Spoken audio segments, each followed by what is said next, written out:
The alarm on my wrist buzzed so hard, it felt like my bone was shaking apart. I woke up already moving, already reaching for my boots, because that is what training does to a person. It turns fear into a reflex. My name is Daniel Whitfield, and 3 months ago, I was a farmer's son from a small town nobody outside my county could find on a map. Now I was standing in a metal corridor on a warship that did not belong to my planet, surrounded by creatures that did not belong to my imagination, waiting for a war that did not belong to any human history book. "Move! Move! Move!" shouted Ethan Marsh, sliding past me with his rifle already slung across his chest. Ethan was the kind of soldier who joked before every battle and cried after every one, quietly, when he thought nobody could hear him. I never told him I heard. We ran through the narrow steel hallway of the ship, our boots hammering against the floor in a rhythm that matched my heartbeat. The ship was called the Horizon Wake, a name some committee on Earth had chosen because it sounded hopeful. Right now, hope was in short supply. "This is not a drill," came the voice of Colonel Owen Pierce over the comm system, his voice flat and controlled, the way it always was, even when the world was ending. "All units to launch Bay 3. We have confirmed enemy contact." Enemy contact. 2 words that had turned my life upside down. I turned a corner and nearly collided with Grace Doyle, our squad's engineer, who was carrying a case of equipment twice her size, like it weighed nothing. "You look terrified," she said, not slowing down. "I am terrified," I said. "You look calm." "I'm terrified too.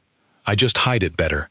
We reached the launch bay, where dozens of soldiers were already lining up beside drop pods, their faces lit by the harsh white light above. Some of them were human, some of them were not. That was the strange part of this war. We were not fighting alone. Standing near the control panel was Vex, our Alliance liaison, a tall creature with silver skin and eyes like still water. Vex belonged to a species called the Draenor, one of the founding members of the Alliance that had recruited humanity into this war less than a year ago. Vex rarely showed emotion, but today, something in the way it stood seemed different, tense, careful. "Soldiers of Earth," Vex said, its voice smooth and layered, like 2 voices speaking at once. "You are being deployed to the outer system of a world designated Threshold 9. Our scanners have detected enemy presence. This will be your first true battlefield." A murmur ran through the soldiers, not fear exactly, something closer to excitement mixed with worry. I looked at Lucas Kane, the youngest member of our squad, barely 19, who had lied about his age to join the program. He was gripping his rifle so tightly his knuckles had turned pale. "You good?" I asked him. "I've been ready for this my whole life," he said, though his voice cracked slightly on the last word. Mia Sutton, our squad leader, stepped forward and addressed us before we boarded the pods.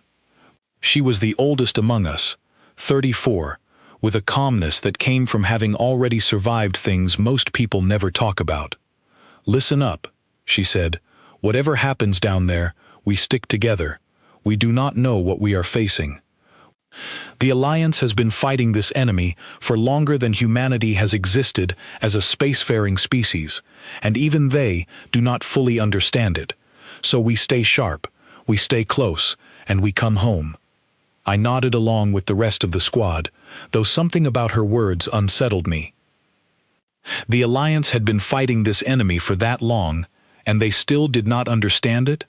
That was not the kind of thing you wanted to hear before your first battle. We boarded the drop pods in pairs. I was paired with Ethan, who tried to make one last joke before the hatch sealed shut. "Hey Daniel," he said, "if I die down there, tell my sister I finally found something scarier than her cooking." I laughed, despite myself. "You're not going to die, Ethan." "Everybody says that," he said, quieter now. "Right before somebody does." The pod shuddered as it detached from the horizon wake, and then we were falling, the stars outside the small window smearing into streaks of light. My stomach lifted into my throat. This was really happening. I was really falling toward an alien battlefield, toward an enemy that even veteran Alliance soldiers spoke of only in whispers. Nobody in the Alliance would tell us clearly what the enemy actually was. We had asked, of course. Every human soldier had asked at some point during training. The answers we got were always vague, always uneasy. They are called the Silence. One Alliance officer had told us during orientation, weeks ago. That is the only name we have for them. We do not know their true form. We only know what they leave behind. What they leave behind, that phrase had stuck with me ever since. The pod hit the ground with a hard jolt, and the hatch blew open with a hiss of released pressure. I stepped out onto the surface of Threshold 9, my boots sinking slightly into gray, ash-colored soil. The sky above was a strange shade of orange, streaked with thin black clouds that did not look like clouds at all, but like something painted onto the atmosphere. The battlefield stretched out before us, and it was nothing like what I expected. I had pictured trenches, explosions, the chaos of a war zone. What I saw instead was silence. Complete, total silence. Rows of Alliance vehicles sat abandoned in the dust, their metal hulls streaked with rust despite looking otherwise undamaged. Weapons lay scattered on the ground as if their owners had simply dropped them and walked away. There were no bodies. That detail struck me harder than anything else. In every war story I had ever heard, on Earth or otherwise, a battlefield was defined by its casualties. Here, there was nothing. No blood, no wreckage from actual combat, no craters from explosions. Just empty equipment and empty vehicles, standing exactly where they had been left, as if their crews had vanished into thin air. "Something is wrong here," Grace said quietly, crouching beside one of the abandoned vehicles and running her fingers along its surface. "No enemy fire," Lucas said, scanning the horizon with his rifle raised. "No damage. Where did everyone go?" Mia held up a fist, signaling us to stop talking and stay alert. We spread out into formation, moving carefully between the rows of silent machines. My pulse was pounding in my ears, louder than any sound around us. Vex had come down with our squad, moving with unnatural grace across the ash-covered ground. I noticed its silver eyes were fixed on the horizon, unblinking, as if it were listening for something none of us could hear. "Vex," I said, keeping my voice low, "what happened here?" "I do not know," Vex admitted, and for the first time since I had met the creature, I heard something like fear in its layered voice. This was a fully staffed outpost 3 days ago, 200 soldiers from 3 allied species. All contact was lost within the same hour. 200 soldiers do not just disappear, Ethan said. "They did not disappear," Vex said. "They stopped fighting. Our final transmission from this outpost showed no signs of combat. The soldiers simply stopped." A chill ran down my spine that had nothing to do with the cold alien wind blowing across the plain. We continued forward, deeper into the abandoned outpost, passing tents that still had supplies neatly stacked inside, computers still glowing with unfinished reports, a half-eaten meal sitting on a table as if someone had walked away mid-bite and never returned. "This is worse than an ambush," Mia said, her voice tight. "An ambush I understand, this I do not." I picked up a discarded rifle from the ground, checking it out of habit. It was fully loaded, undamaged, as if its owner had simply set it down and never picked it back up. "Whatever did this," I said, "it didn't need weapons." Nobody responded to that. Nobody had an answer.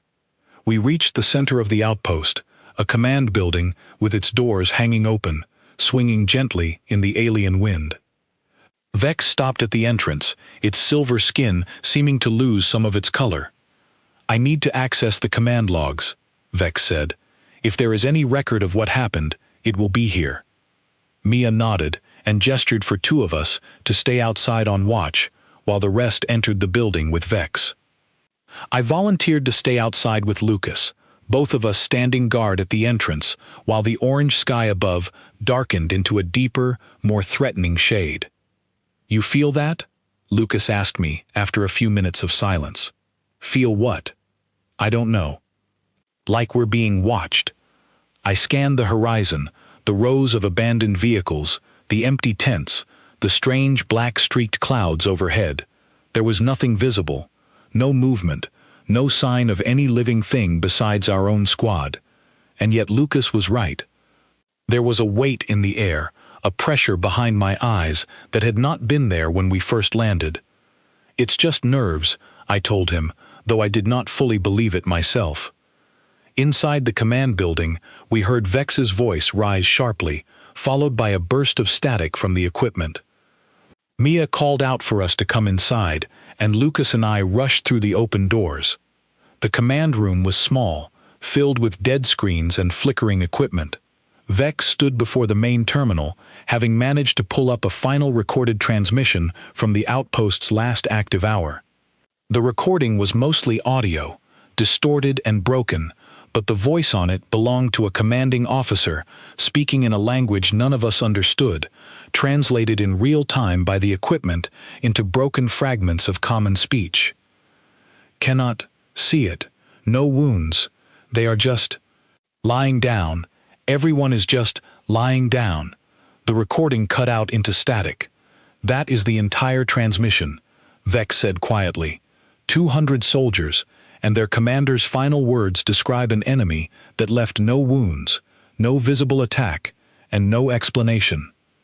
Only that his soldiers began lying down and did not get back up. The room fell into a heavy silence, broken only by the low hum of failing equipment. They didn't get back up because they were dead, Ethan said slowly. Right, that's what it means. Perhaps, Vex said, or perhaps something worse. Outside the command building, the wind picked up, rattling the loose metal panels of the outpost's remaining structures. I felt that pressure behind my eyes again, stronger now, like something pressing gently against the inside of my skull. Mia raised her rifle and moved toward the door. We need to fall back to the pods. Whatever happened here, staying longer only increases our risk. Nobody argued with her. We moved quickly through the outpost, retracing our steps between the abandoned vehicles and empty tents. The sky above, growing darker by the minute, despite it still technically being daytime, according to our equipment. The black-streaked clouds seemed to be moving now, slowly curling and twisting in a way that did not match any weather pattern I understood. Vex, Mia said as we walked, does the Alliance fleet in orbit have any idea what we're dealing with? The Alliance fleet, Vex said, has refused to advance past the edge of this system. They are waiting at a safe distance. That answer stopped me cold. Wait, the fleet isn't coming down here with us? No, Vex admitted. Your human command insisted on proceeding, despite the Alliance's hesitation. Your species volunteered for this deployment when the other Alliance members declined. I looked at Mia, then at Ethan, then at Grace and Lucas. None of us had known that detail before landing. We had been told this was a joint operation, a combined effort between humanity and its new allies. Instead, we were standing alone on a battlefield that an entire alliance of advanced species had looked at and decided was too dangerous to enter. Why would our own command send us in alone? Lucas asked, his voice rising with something between anger and fear. Because, Mia said grimly, somebody has to be the first to find out what is really out here, and apparently, humanity volunteered. We reached the edge of the outpost, our drop pods waiting exactly where we had left them, gleaming faintly under the darkening orange sky. As we approached, the pressure behind my eyes suddenly sharpened into something painful, like a needle pressing directly into my mind. I stopped walking.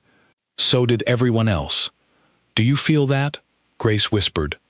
I nodded, unable to speak, my vision beginning to blur at the edges. The black-streaked clouds above us had stopped moving entirely, hanging still and heavy in the sky, as if the entire atmosphere itself was holding its breath. Vex turned slowly, its silver eyes wide, staring past our squad toward the far horizon, toward the emptiness beyond the last row of abandoned vehicles. "It is here," Vex said, its layered voice trembling for the first time since I had met the creature. "It has found us." None of us saw anything. No shape, no figure, no visible threat standing before us on that ash-covered ground, but every one of us felt it, a presence pressing into our minds like cold water filling a room with no way out. I gripped my rifle tighter, my hands shaking, my breath coming in short, sharp bursts. Whatever had made 200 soldiers simply lie down and never get back up was here, now, surrounding us in a silence deeper than anything I had ever known.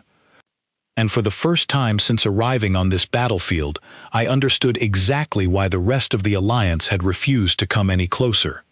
The pressure inside my skull grew heavier with every passing second, like an invisible hand pressing down on my thoughts. I tried to raise my rifle, but my arms felt strange, distant, as if they belonged to somebody else.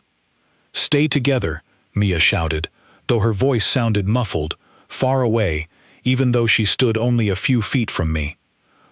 Lucas dropped to his knees beside me, his rifle falling from his hands and landing in the ash-covered dirt. His eyes had gone wide and unfocused, staring at something none of the rest of us could see. "Lucas," I said, grabbing his shoulder. "Lucas, look at me." He did not respond. His lips moved silently, forming words I could not hear, his whole body trembling. "What is happening to him?" Grace shouted, kneeling on his other side, checking his pulse with shaking hands. "His heart rate is spiking. He's not injured, but something is happening inside his head." Vex stood frozen a few steps away, its silver skin now pale and almost translucent, its layered voice reduced to a low, pained hum. "It is inside our minds," Vex managed to say. "It does not attack the body. It attacks thought itself." I felt it then, clearer than before, a whisper crawling through the edges of my consciousness. It was not words exactly, not language as I understood it, but something deeper, something that bypassed language entirely and spoke directly to the oldest, most primal parts of my brain. Images began flashing behind my eyes, uninvited. My mother, standing in our kitchen back on Earth, her face suddenly hollow and lifeless. My younger brother, who I had left behind when I volunteered for this program, lying motionless on the ground of our family farm. The images were vivid, painfully real, each one striking me like a physical blow. "It's not real," I said aloud, gritting my teeth against the images flooding my mind. "It's not real, it's not real." Beside me, Ethan had fallen silent, his usual jokes gone, his face pale and slack. His eyes, normally full of nervous energy, had gone glassy and distant. "Ethan," I said, reaching for him, "stay with me." He did not respond. His body remained standing, but something behind his eyes had gone somewhere else entirely, somewhere none of us could follow. Mia was the only one still fully alert, though even she was struggling, her face tight with visible effort as she fought against whatever pressure was invading her mind. "Fight it," she said, her voice strained but steady. "Whatever it's showing you, it isn't real. Focus on my voice. Focus on the mission. We get up, we move, we survive." Her words cut through the fog in my mind like a blade, and I forced myself to focus on the sound of her voice, on the feeling of the rifle still gripped in my hands, on the solid ground beneath my knees. Slowly, painfully, the images of my family began to fade, replaced by the harsh orange sky and the ash-covered battlefield around us. "I'm here," I said, my voice shaking but present. "I'm still here." Grace managed to shake off whatever grip had taken hold of her mind, blinking rapidly and gasping as if she had been holding her breath underwater. "It's like drowning," she said, "drowning in your own thoughts." Lucas was not recovering as quickly. He remained kneeling on the ground, tears streaming silently down his face, his lips still moving in that same unheard whisper. "We need to get him up," I said, grabbing his arm and pulling. "Leave him," a voice whispered, so soft and close that for a moment I thought it had come from one of my own squad mates. but nobody's lips had moved. The voice had come from nowhere and everywhere at once, slipping directly into my thoughts, like smoke through a crack in a door. "Leave him," it whispered again, and this time the voice carried something underneath it, something ancient and impossibly tired, a weight of sorrow so vast it made my chest ache just to hear it. "Lie down, rest. There is no purpose in struggle. There never was." I felt my knees weaken, felt the strange, seductive pull of that whisper, trying to convince me that giving up would feel like relief, like finally setting down a burden I had carried my entire life without realizing it. "No," I said aloud, forcing the word out through gritted teeth.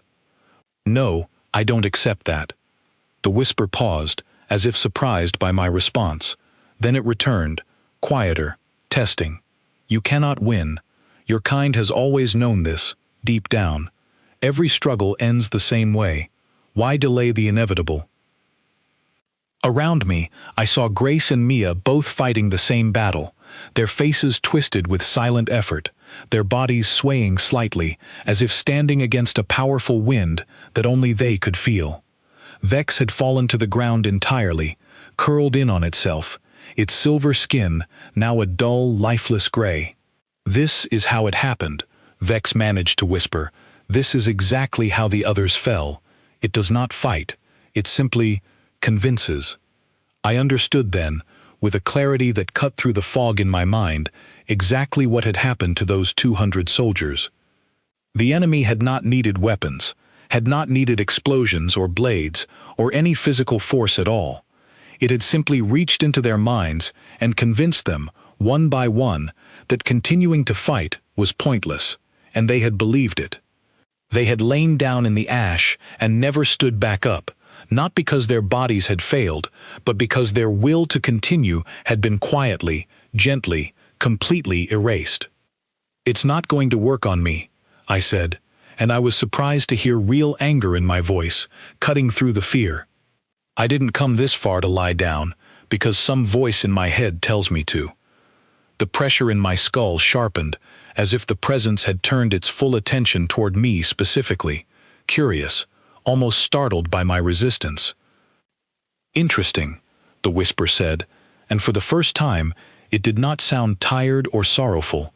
It sounded genuinely surprised. "You resist." "Damn right I resist," I said, forcing myself to stand fully upright, despite the invisible weight pressing down on me. "Where I come from, giving up isn't in our nature." Beside me, Mia had also managed to stand, her jaw clenched tight, sweat beading on her forehead despite the cool alien air. "Same goes for me," she said through gritted teeth. Grace stood as well, shaky but upright, gripping her rifle like a lifeline. "I've survived worse than a voice in my head." Even Lucas, still kneeling, but no longer whispering silently to himself, began to stir, blinking rapidly, as if waking from a deep and troubling sleep. What was that?" he asked, his voice hoarse. "That," I said, helping him to his feet, "was whatever convinced 200 soldiers to lie down and die without a single shot fired." Ethan remained the most affected, his eyes still distant, his body swaying slightly. I moved to his side and gripped his shoulders firmly. "Ethan," I said, "remember what you told me before we dropped down here, about your sister's cooking?" A flicker of recognition crossed his face. "Come back," I said. "Whatever it's showing you, it's not real. I need my squad." "I need you." Slowly, painfully, Ethan's eyes cleared, focusing on me with something between confusion and relief. "Daniel," he said weakly, I saw things. Things that haven't happened. Things that felt like they had." "I know," I said. "It got inside my head too, but we're still standing. That has to mean something." The pressure around us seemed to shift, retreating slightly, as if the presence was reconsidering its approach. The whisper returned once more, quieter now, almost thoughtful. "You should have fallen," it said. "Every species falls. Why do you stand?" None of us answered aloud, but I felt something shift inside my own chest, a stubborn, burning resolve that refused to be extinguished no matter how heavy the pressure against my mind became. Vex slowly pushed itself back up from the ground, its silver skin regaining a small measure of its color, staring at our squad with an expression I had never seen on its face before, something between disbelief and hope. In all recorded encounters, Vex said quietly, no species has resisted for this long. Every allied army that faced this enemy fell within minutes. You have stood for far longer. Maybe your allies gave up too easily, Mia said, though there was no mockery in her tone, only exhaustion and grim determination. The black-streaked clouds above us began to churn again, faster this time, and the pressure in my skull surged once more, stronger, angrier, as if the presence had decided that gentle persuasion was no longer sufficient. Then I will show you true despair, the whisper said, and this time its tone had changed entirely, shifting from tired sorrow into something colder, sharper, almost predatory. The images returned, but they were worse this time, deeper, more personal, tearing into memories I had buried so far down I had almost forgotten them myself. I saw the day my father left our family when I was young. I saw every doubt I had ever carried about whether I was strong enough, brave enough, good enough to matter in a universe this vast and indifferent. I staggered under the weight of it, my vision swimming, my breath coming in ragged gasps. Around me, I heard Grace cry out, heard Lucas fall back to his knees, heard Ethan's breathing turn shallow, and panicked once more. Only Mia remained standing fully upright, her eyes closed, her face a mask of pure, unyielding determination. "You feel that?" she said, her voice carrying clearly despite the storm raging inside all our minds. "That pain? That's not weakness. That's proof we're still alive, proof we still have something worth protecting." Her words became an anchor, something solid to hold on to amid the chaos tearing through my thoughts. I forced my eyes open, forced myself to look at the ash-covered ground beneath my boots, at the orange sky above, at the faces of my squad struggling beside me. "We're still here," I said, my voice growing steadier with each word. "We're still standing, and we're not going to stop." The pressure around us wavered, uncertain, as if the presence had expected our collapse and was struggling to understand why it had not come. For the first time since landing on this battlefield, I felt something shift in the air around us. Not victory, not yet, but something the enemy had clearly never encountered before: doubt. The pressure in my skull did not disappear, but it changed shape, hesitating like a wave pulling back before crashing forward again. I used that brief pause to check on my squad, moving quickly between them, gripping shoulders, checking eyes, forcing each of them to focus on my voice instead of whatever horrors played out in their minds. "On your feet," I said to Lucas, hauling him upright. "You don't get to quit on us now." He nodded weakly, wiping tears from his face with the back of his hand, gripping his rifle once more. Mia moved to the center of our small formation, scanning the horizon with sharp, alert eyes despite the visible strain on her face. "It's testing us," she said. "It threw everything it had at us at once, and we're still standing. That means it doesn't fully understand what it's dealing with." "What is it?" Ethan asked, his voice still shaky, but steadier than before. "I mean, really. What kind of enemy attacks minds instead of bodies?" Vex, who had regained enough strength to stand fully, answered slowly, choosing its words with care. "In Alliance records, it is theorized that the Silence is not a single creature, nor an army in any traditional sense. It may be closer to a consciousness, a remnant of something far older than any species currently active in this galaxy. It does not need weapons, because it does not need to kill the body. It only needs to convince the mind that survival is not worth pursuing." "That's insane," Grace said. "How do you fight something like that?" "You may not be able to," Vex admitted. "No species in the Alliance has found a way. Every encounter has ended the same way, with entire armies simply lying down and ceasing all activity, their bodies later found completely undamaged, their minds empty. "Except us," I said. "We're still here." Vex studied me for a long moment, its silver eyes narrowing slightly, as if re-evaluating something fundamental about the creature standing before it. "Yes," Vex said slowly. "Except you."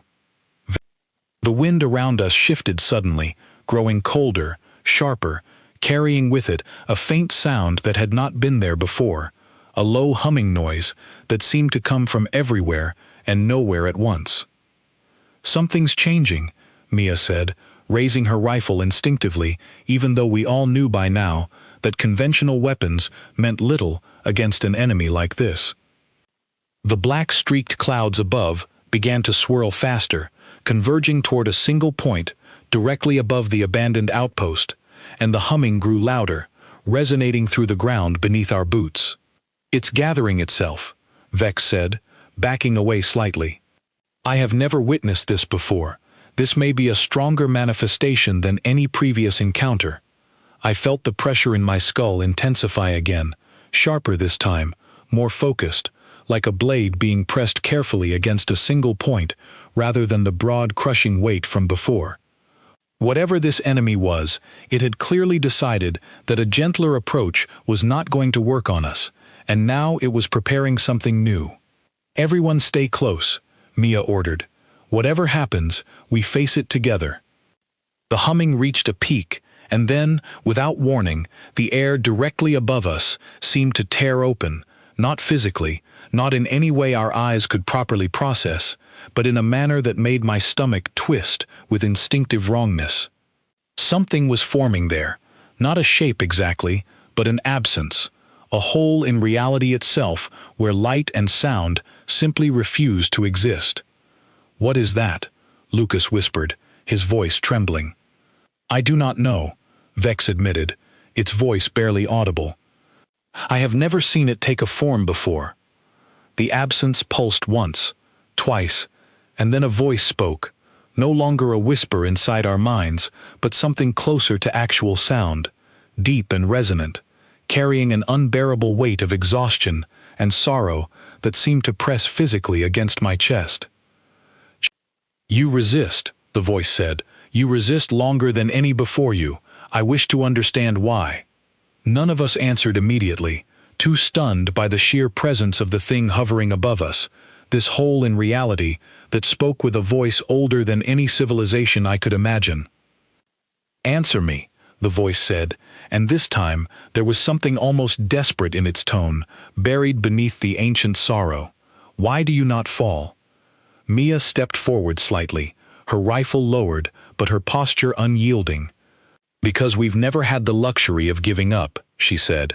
"Our history is full of moments where everything seemed lost. We kept going anyway." "That is not sufficient explanation," the voice said. "Every species believes this of themselves before they meet me. Every species falls regardless." "Maybe you haven't met the right species yet," I said, surprising myself with the steadiness of my own voice. The absence pulsed again, closer this time, and I felt the pressure in my mind sharpen once more, testing, probing, searching for some crack it could exploit. "I have existed since before your sun ignited," the voice said. "I have watched 1,000 civilizations rise and fall, watched them build empires and lose them, watched them love and grieve, and eventually, always, surrender to the weight of their own existence. I offer them peace, an end to struggle, and they take it, gratefully, because deep down, all conscious beings wish for rest." "Not us," Ethan said, his voice growing stronger with each word. "Maybe that's true for whoever you've fought before, but you don't know humans." "I know despair," the voice said. "I know grief and loss, and the crushing weight of endless struggle. These things exist within every mind I have touched, including yours. I have seen your memories, your father who left, your mother's tired eyes, your fear that you are not enough." I felt a flash of anger cut through my fear, hot and sudden. "You think showing me my own pain is going to break me? I've carried that pain my whole life. It didn't stop me from getting here. It's not going to stop me now." The absence flickered, as if genuinely startled by my response. "Interesting," the voice said again, echoing its earlier words, though this time there was something almost like curiosity beneath the ancient weariness. Grace stepped forward next, her voice steady, despite the visible tremor in her hands. "You keep talking about peace, about rest. But that's not what you're offering. You're not ending suffering. You're ending everything. Every memory, every relationship, every reason someone had to keep fighting. That's not mercy. That's erasure." "Suffering and existence are inseparable," the voice replied. "To end one, you must end the other." "That's not true," Lucas said, surprising all of us with his sudden clarity. "I've suffered plenty in my short life, but I've also had good moments, moments worth all the pain that came before them. You're offering to erase all of that too, and calling it a gift." The absence pulsed erratically now, the humming sound growing unstable, as if the presence hovering above us was struggling to process arguments it had never before encountered. "Every species that has faced me has agreed with my offer eventually," the voice said, though its tone had shifted, losing some of its earlier certainty. "Why do you disagree?" Mia took another step forward, standing directly beneath the pulsing absence, staring up at it with a fierce, unwavering resolve. "Because we're human," she said simply, "and humans don't quit. Not because we're stronger than everyone else. Not because we don't feel pain or fear or doubt. We feel all of that, every single day. But we've learned something the rest of your victims apparently never did. We've learned that the fight itself has meaning, even when we lose, especially when we lose." The silence that followed her words stretched long and heavy, broken only by the faint, unsteady humming of the presence above us. "Explain," the voice finally said, and for the first time, it sounded less like an ancient predator and more like something genuinely confused, searching for understanding it had never needed to seek before. I stepped forward to stand beside Mia, feeling something solidify inside my chest, a resolve I had not fully recognized in myself until this exact moment. "My whole life," I said, "I've watched people struggle. My family struggled to keep our farm running through droughts that should have wiped us out. My town struggled through disasters that should have ended it completely, and every single time, we got back up. Not because we were guaranteed to win, not because giving up wasn't tempting. We got back up because the struggle itself was proof that we mattered, that our lives had weight and meaning beyond just existing or not existing." "You speak of meaning," the voice said slowly, "but meaning fades, memory fades. Eventually, all things fade." "Sure," I said, "everything ends eventually, but that doesn't make the fight pointless. It makes it precious.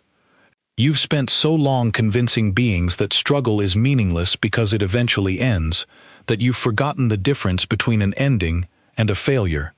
Every civilization you've erased, they didn't fail by existing and eventually dying. They failed because you convinced them to stop trying before their time was truly up." The absence flickered violently, the humming sound spiking into something almost like a wail, high and pained, echoing across the abandoned battlefield around us. "You cannot understand," the voice said, and now genuine distress bled through its ancient tone. "You cannot understand what it means to exist for so long, to watch so much suffering, to offer peace and be refused." Something in those words struck me differently than anything the presence had said before. Not a threat, not a temptation, something closer to genuine, aching loneliness. "Maybe we can't fully understand," I said, more gently now, "but maybe you don't fully understand us either. You've spent so long convincing others to give up that you've forgotten what it feels like to choose to keep going, even when giving up would be easier." Vex, who had remained silent through most of this exchange, finally spoke, its voice trembling with something between fear and awe. In all recorded history of the Alliance, no encounter with the silence has ever resulted in dialogue like this. Every previous confrontation ended within minutes, with total surrender. Then maybe it's time this enemy met something it's never encountered before, Mia said, still staring up at the pulsing absence with unwavering resolve. The presence above us seemed to hesitate, its form flickering unsteadily, the humming sound rising and falling in unpredictable patterns. "I will return," the voice finally said, quieter now, almost uncertain. "I must understand what you are before I decide how to proceed." With those words, the absence above us folded in on itself and vanished entirely, taking the strange humming sound and the crushing pressure in my mind along with it. The black streaked clouds above began to dissipate, revealing patches of the orange sky beyond. For a long moment, none of us moved, none of us spoke, all of us simply standing in stunned silence on the ash-covered ground of a battlefield that had, just moments ago, held something far older and stranger than anything I had ever imagined confronting. "We did it," Lucas finally said, his voice shaky with disbelief. "We actually survived that." "We didn't survive it," Mia said, lowering her rifle slowly. "We made it retreat. There's a difference." Vex turned to face our squad, its silver eyes wide with something I had never seen in the creature before. Genuine, unguarded amazement. "You have accomplished something no species in this alliance has ever managed," Vex said. "You have made the silence hesitate." "Great," Ethan said, wiping sweat from his brow despite the cold air. "So what happens now?" Nobody had an answer to that question. The orange sky above us remained still, the wind calm, the battlefield silent once more, but this silence felt different than before, less like an empty graveyard and more like the breath before something enormous decided its next move. I looked around at my squad, at Mia's fierce determination, at Grace's exhausted but steady resolve, at Lucas's slowly returning confidence, at Ethan's careful attempt to mask his lingering fear with dry humor. We had faced something that had erased entire armies without a single shot fired, and we were still standing. But somewhere out there, in the vast darkness beyond this battlefield, something ancient and desperate was reconsidering everything it thought it understood about the beings it had spent countless ages convincing to simply lie down and disappear. And I had a feeling, deep in my chest, that this was only the beginning. We were extracted from Threshold 9 6 hours later, lifted off the ash-covered ground by transport shuttles that arrived once Vex confirmed the presence had fully withdrawn. None of us spoke much during the flight back to the horizon wake, each of us lost in our own thoughts, replaying the confrontation over and over, searching for meaning in what had just happened. When we docked, we were immediately escorted not to our usual quarters, but to a briefing room deep within the ship, where Colonel Owen Pierce was already waiting alongside several Alliance officials I had never met before. Their expressions ranged from disbelief to something closer to alarm. "Sit," Colonel Pierce said, gesturing to the chairs arranged around a long metal table. "We need to talk about what happened down there." We sat, still covered in ash and dust from the battlefield, still shaken from an encounter none of us fully understood. Vex remained standing near the entrance, its silver skin having mostly returned to its normal coloring, though its posture remained noticeably tense. One of the Alliance officials, a tall creature with feathered skin and sharp, calculating eyes, leaned forward across the table. "Your squad's telemetry data shows an encounter lasting nearly 40 minutes, the creature said, its translated voice carrying a note of disbelief. "No recorded encounter with the silence has ever exceeded 4 minutes before total incapacitation of the engaged force." "We noticed," Mia said dryly. "This is not something to be dismissive about," the creature snapped, its feathers ruffling slightly. "This is unprecedented. We do not yet understand the implications." "With respect," Colonel Pierce said, cutting in before the exchange could escalate, "my soldiers just survived something your entire alliance has spent generations running from. I'd say the implications are pretty clear. Humans can resist this thing." The room fell into an uneasy silence. I noticed several of the Alliance officials exchanging glances that seemed less like relief and more like concern. "You misunderstand the situation, Colonel," the feathered creature said carefully. "This is not necessarily good news." "Excuse me?" Ethan said, his exhaustion giving way to visible irritation. "We just survived something that erased 200 soldiers without a scratch, and you're saying that's bad news?" Vex stepped forward finally, its layered voice steady despite the tension in the room. "What my colleague is attempting to explain," Vex said, "is that the Alliance has structured its entire strategic approach around the assumption that no known species can resist the silence directly. Our defense has always relied on avoidance, evacuation, and containment rather than confrontation. Humanity's resistance changes the fundamental nature of this war in ways we have not prepared for. So we found a weakness in the enemy," Grace said, "and instead of celebrating, you're worried about it?" Another Alliance official, smaller than the first with translucent, crystalline skin, spoke up, its voice carrying a musical, layered quality similar to Vex's. "You misunderstand our concern, soldier. It is not the weakness in the silence that troubles us. It is the nature of humanity itself." I felt a chill settle over the room at those words. "What do you mean by that?" I asked.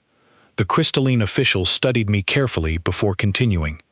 "Every species within our alliance operates according to certain psychological and social structures that have remained consistent for millennia. We value harmony, collective well-being, structured hierarchy.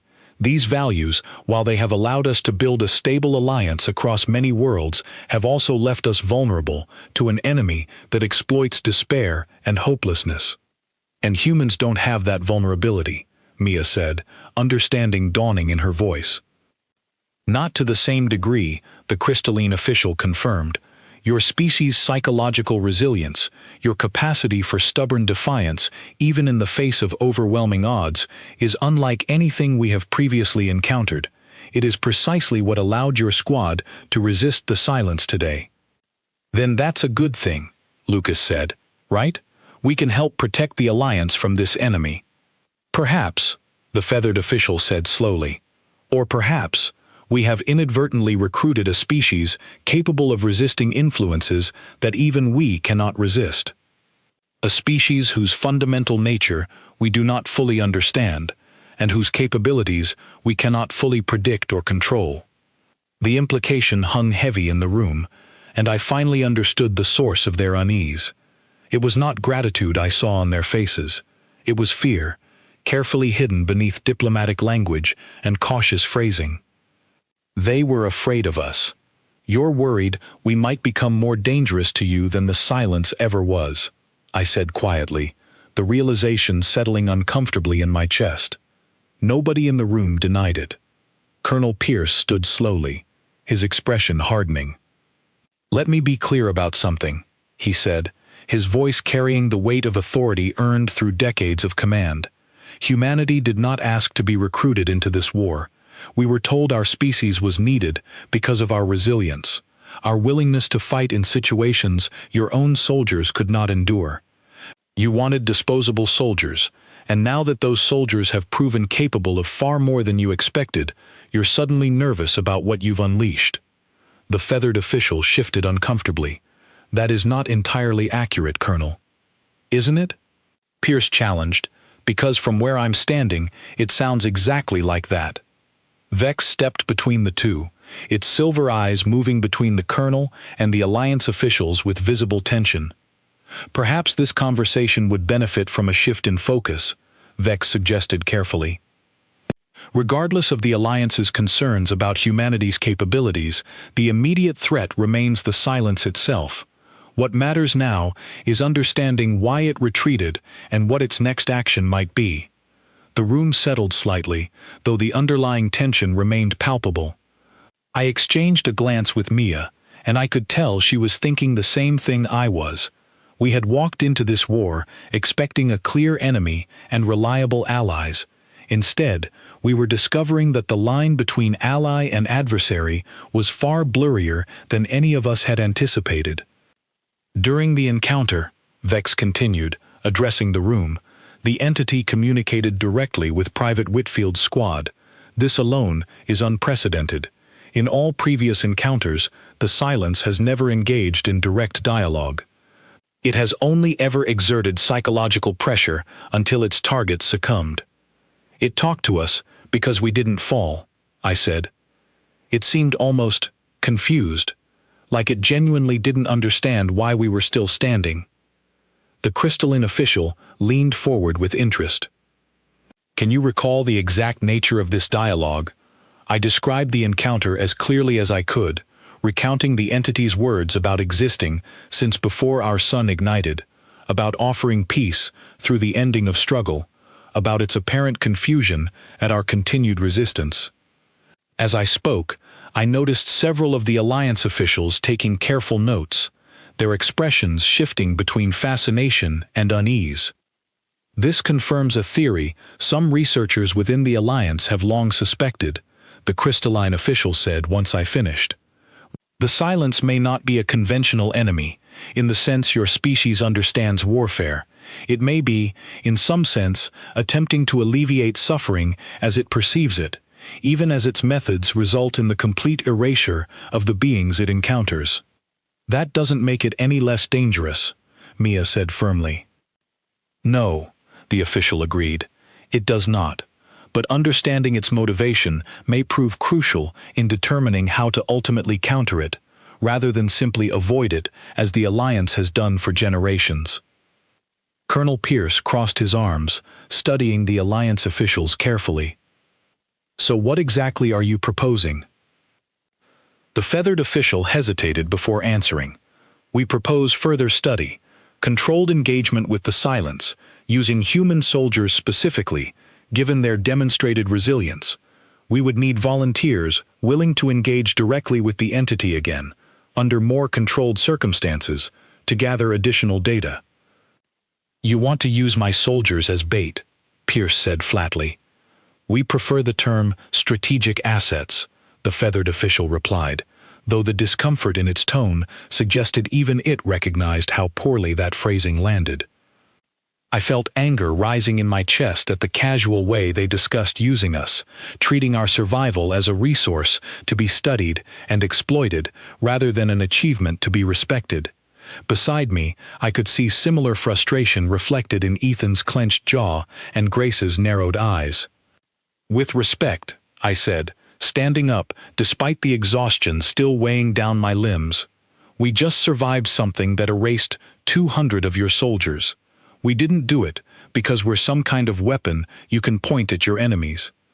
We did it because we refused to give up, because giving up isn't something humans do easily, even when facing something as ancient and overwhelming as what we encountered today. The room fell silent, all eyes turning toward me. If you want our help fighting this thing, I continued, that's one conversation. We came here to fight alongside you, and despite everything, I still believe in that mission. But if you're planning to use us as expendable test subjects to study an enemy you're too afraid to face yourselves, then we have a very different conversation ahead of us. Colonel Pierce placed a firm hand on my shoulder, a silent gesture of support and solidarity. My soldier speaks for all of us, he said, addressing the Alliance officials directly. Humanity volunteered for this war because we believed in the cause, not because we intended to become disposable resources for an alliance too cautious to fight its own battles. The Alliance officials exchanged uncomfortable glances, clearly unprepared for the pushback they were receiving. We meant no disrespect, the crystalline official said carefully. We simply recognize the unprecedented value of what your squad achieved today, and the potential it holds for turning the tide of this war. Then treat us as partners, Mia said, standing beside me, not experiments. If you want our resilience to help defeat this enemy, then include us fully in your strategy, your knowledge, your decision-making. Don't just study us from a safe distance while hoping we bear the risks you're too afraid to face. A long silence followed her words, heavy with unspoken tension. Finally, Vex stepped forward, its silver eyes moving carefully across the room. I believe, Vex said slowly, that Private Whitfield and Sergeant Sutton raise a valid point. If humanity is to become a crucial component of our strategy against the silence, then true partnership, not mere utilization, must be the foundation of our continued cooperation. The feathered official seemed to consider this for a long moment before finally nodding, though clear reluctance remained visible in its posture. "Very well," it said, "we will proceed with full transparency and equal partnership in future engagements." The tension in the room eased slightly, though I could still sense the underlying unease radiating from the Alliance officials, a wariness that no amount of diplomatic agreement could fully erase. They had come into this meeting expecting to celebrate an unexpected advantage against their ancient enemy. Instead, they had discovered something that troubled them almost as deeply as the silence itself: us. As the meeting concluded, and we were finally dismissed to rest and recover, I found myself walking alongside Vex through the quiet corridors of the Horizon Wake, the weight of everything that had happened settling heavily on my shoulders. "Can I ask you something honestly?" I said. Vex glanced at me, its silver eyes curious. "Of course. Are they right to be afraid of us?" Vex was quiet for a long moment before answering. "I do not know," it finally admitted. "I have observed your species for months now, Private Whitfield, and I have seen both remarkable resilience and remarkable capacity for destructive conflict within your history. Whether that combination proves beneficial or dangerous to the wider galaxy remains uncertain." "That's not exactly reassuring," I said.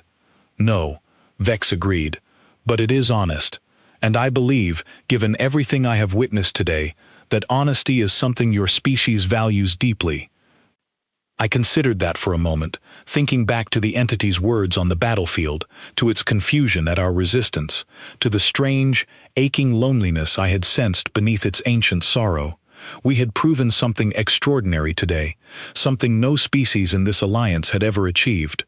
But standing here now, walking through the sterile corridors of an alien warship, surrounded by allies who feared us almost as much as they feared the enemy we had just faced, I could not shake the feeling that our greatest challenge in this war might not come from the silence at all. It might come from proving to everyone around us, allies and enemies alike, that our strength was something to be trusted, not merely something to be used or feared. 3 days passed before the silence made contact again. We spent that time preparing, training, and studying every scrap of information the Alliance possessed about the entity, though there was frustratingly little to work with. Vex remained close to our squad throughout, and I noticed a subtle shift in its demeanor, less clinical distance, more genuine curiosity, and, dare I say, respect.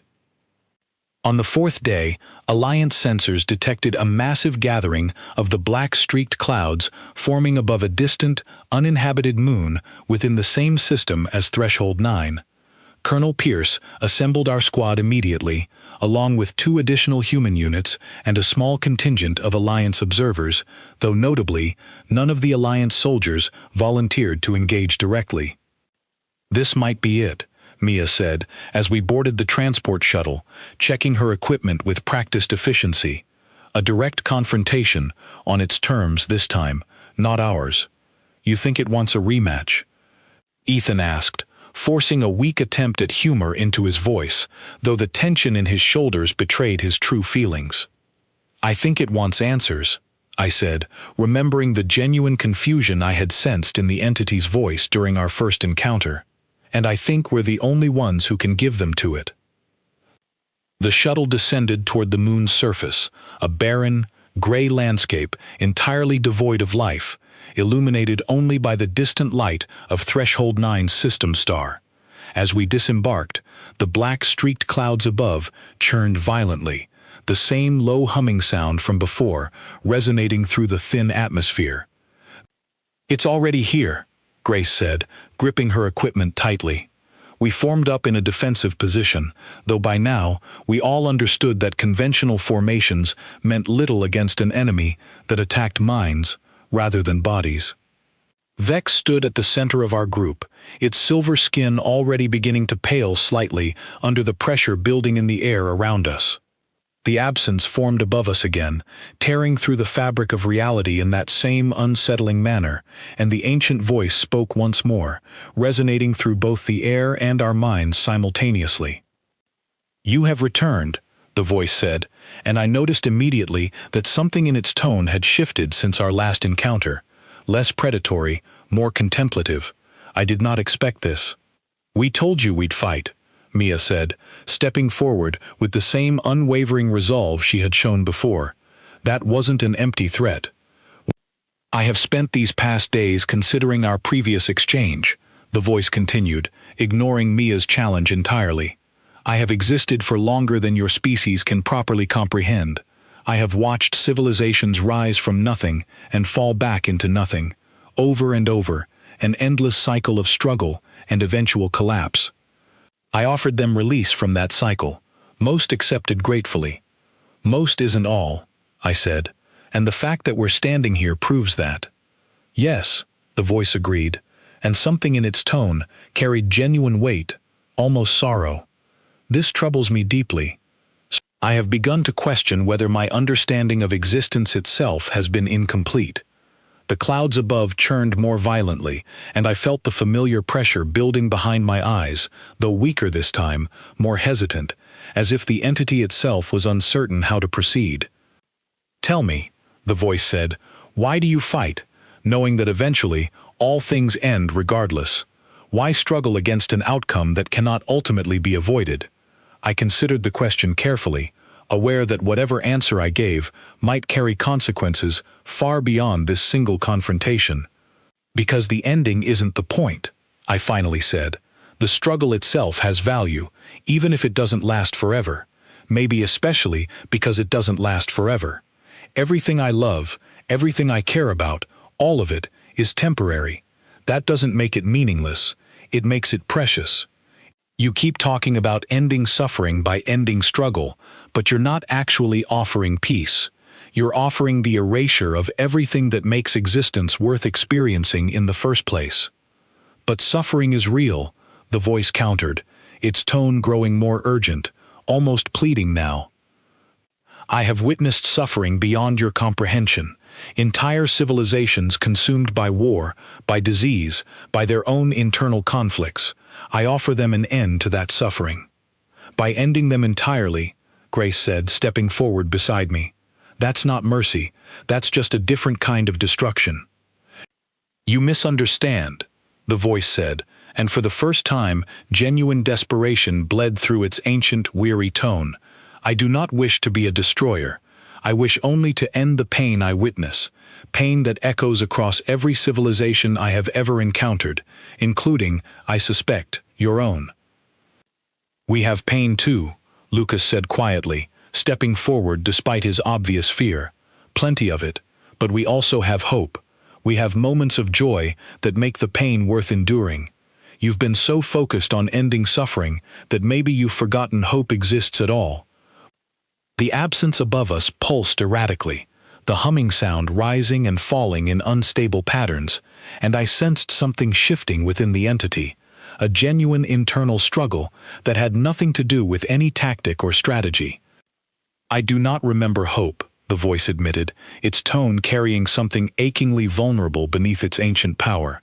"I have existed for so long, witnessed so much sorrow, that I fear I have forgotten what it means to hope for anything beyond the ending of pain." Vex stepped forward then, its silver eyes wide with a mixture of fear and profound empathy. "Perhaps," Vex said carefully, "that is the true tragedy of your existence. Not that you seek to end suffering, but that in doing so endlessly, you have lost the ability to recognize anything beyond suffering itself."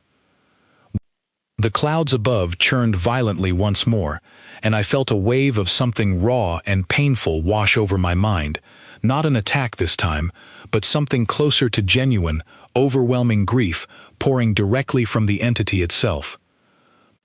"I have existed alone for longer than I can measure," the voice said, its tone breaking with something achingly close to sorrow.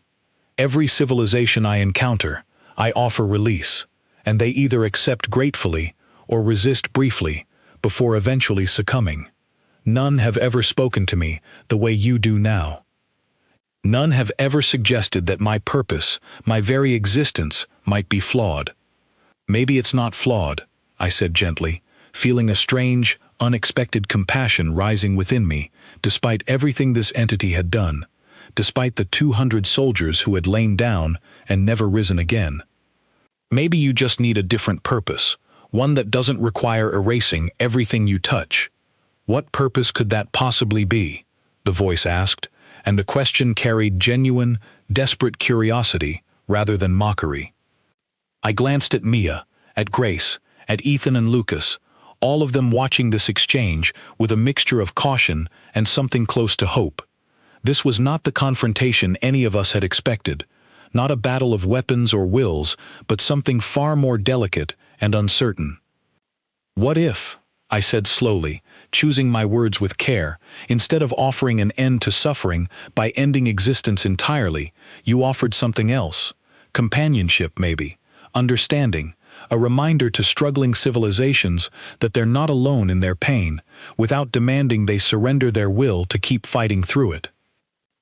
The absence above us stilled entirely, the humming sound fading into complete silence, and for a long, tense moment, none of us knew what to expect. "I do not know if I am capable of such a shift," the voice finally said, its tone carrying genuine uncertainty. "My nature has been fixed for longer than memory allows me to recall." "Nobody's nature is entirely fixed," Mia said firmly. "We've all had to change, adapt, grow beyond what we thought we were capable of. Maybe it's time you tried the same." The clouds above began to slowly dissipate, the oppressive weight in the air lifting gradually, though the entity's presence remained, weaker now, more contemplative than threatening. "I require time," the voice finally said, "to consider what you have offered. This is unprecedented. In all my existence, no encounter has ever ended without either surrender or complete resistance leading to conflict. You offer a third path I had not previously considered possible. Take the time you need," I said, "but know this, we're not going anywhere. Humanity isn't leaving this fight, whether that fight ends in confrontation or something else entirely." The absence above us began to fade, the humming sound diminishing into silence, the black-streaked clouds slowly clearing to reveal the star-studded darkness of space beyond. Before it disappeared completely, the voice spoke one final time, quieter now, almost gentle. "Perhaps," it said, "your species was not merely recruited into this war by chance. Perhaps you were meant to challenge everything I believed to be true about existence itself." And then it was gone, the pressure in my skull lifting entirely, leaving behind only the quiet, barren landscape of the distant moon and the distant light of a star system that had, for a brief and extraordinary moment, witnessed something no other encounter across the galaxy's long history of conflict had ever achieved. We stood in silence for a long time after the entity's departure, none of us quite able to process what had just happened.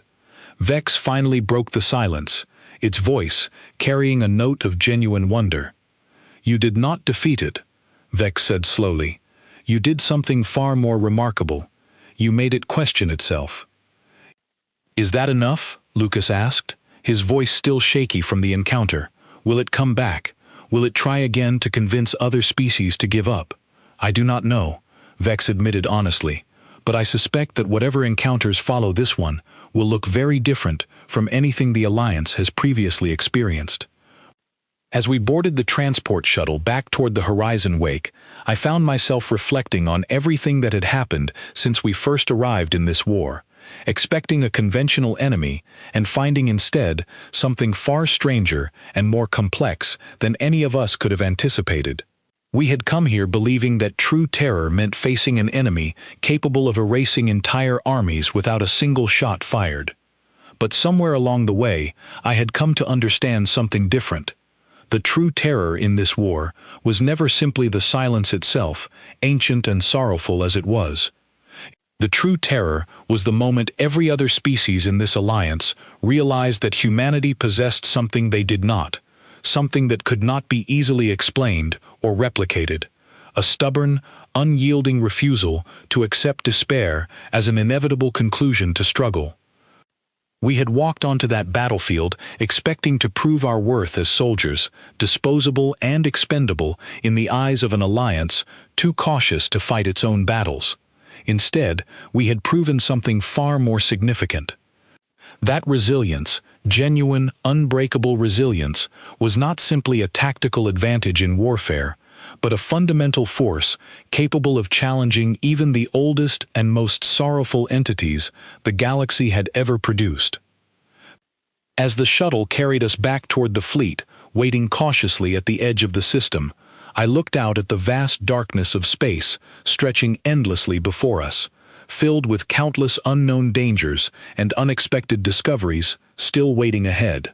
Somewhere out there, an ancient consciousness was reconsidering everything it had believed about existence, suffering, and the nature of struggle itself, all because a handful of stubborn humans had refused to lie down when everything about their nature and their history had told them they should. I did not know what challenges awaited us next in this strange, complicated war we had been recruited into. But for the first time since arriving among the stars, I felt something beyond fear or uncertainty. I felt a quiet, steady confidence that whatever came next, humanity would face it the same way we always had. Standing tall, refusing to break, and proving, again and again, that true terror was never about the darkness waiting out there among the stars.